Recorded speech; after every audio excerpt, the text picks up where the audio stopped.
এটা ছিল সানডের ভ্লগ। সকালে উঠে তাড়াতাড়ি করে হেয়ার ওয়াশ করে নিয়েছিলাম, কারণ আমি আজকে যাচ্ছি মামা বাড়ি। আর আমি আজকে একাই যাচ্ছি। আর যেহেতু না মামা বাড়ি আমার বাড়ির খুবই পাশে, তাই জন্য অতটা প্রবলেমও হয় না। আর এই দেখো, গিয়েই দেখছি ঘন্টু এখানে একা বসে বসে খেলা করছে। আচ্ছা, তো যেই কারণে মামা বাড়ি আসা, অ্যাকচুয়ালি বোনের কালকে বার্থডে, তো আমি ওর জন্য কিছু গিফটস কিনেছিলাম, তো সেটাই ওকে দিতে এসেছি। আর তোমরা তো রিয়াকশন দেখেই বুঝতে পারছো ওই গিফটগুলো পেয়ে বা দেখে কতটা এক্সাইটেড। আর সত্যি কথা বলতে, কিছু কিনে দেওয়ার থেকে না আমার নিজের হাতে কিছু বানিয়ে দেওয়াতে বেশি ভালো লাগে। আর ওই যে আগের দিনের ভিডিওতে দেখালাম আমি টোট ব্যাগটা করেছি, তো এটাও তো ওর ভীষণ পছন্দ হয়েছে।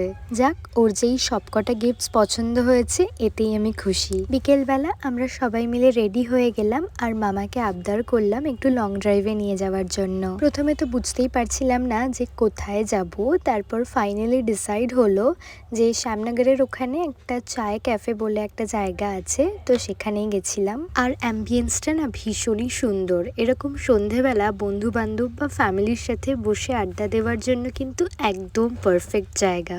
আর এখন তো হালকা হালকা ঠান্ডা পড়েছে, তো এরকম জায়গা কিন্তু এক্সপ্লোর করতে বেশ ভালো লাগে। তো আমরা অর্ডার করেছিলাম ফিশ কাটলেট, আর অনেস্টলি এটা কিন্তু খেতে খুবই টেস্টি ছিল। আর এতটাই সাফিসিয়েন্ট অ্যামাউন্টের ছিল যে একজনের জন্য খাওয়াটা একটু টাফ। অ্যান্ড দেন আমরা অর্ডার করেছিলাম কোক, তার সাথে ব্ল্যাক কফি আর চা। তো সন্ধ্যেটা তো এইভাবে বেশ ভালো কাটলো। তো চলো, ব্লগটা এই অবধি। দেখা হবে নেক্সট ভিডিওতে। টাটা।